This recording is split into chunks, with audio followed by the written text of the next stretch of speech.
And then we come across somebody who is absolutely, I think most of us, hopefully most of us in this room would know her name. She has accomplished more than probably any of us in our lives, maybe most of us together would ever kind of sense that we could accomplish in our lives. How many of you, anybody ever heard of Madonna? Very interesting interview that Madonna gave. And would we just, could we just admit that Madonna, whether we agree with her lifestyle or her stuff or her music or any of that, she's accomplished some pretty amazing things. Wouldn't we admit?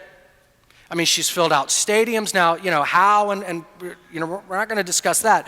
But she's accomplished some amazingly great things. Couldn't we agree on that today? And in an interview with Vogue magazine, this is what Madonna had to say. She said, "My drive in life comes from a fear of being mediocre." Imagine, here is a woman who is at the top of her whole industry.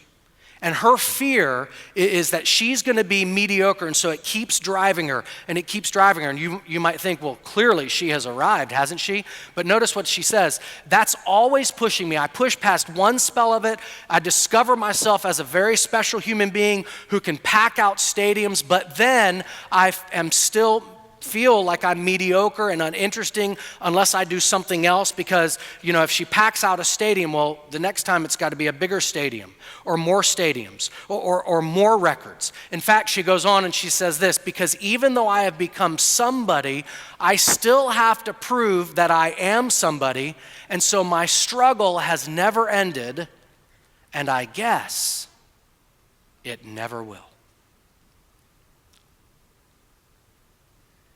That's a pretty honest, transparent confession from a woman who has clearly, by the world's standard, reached the top echelon of her industry, and yet it's not enough.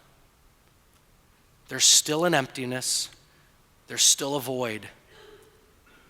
In fact, one of the ways you know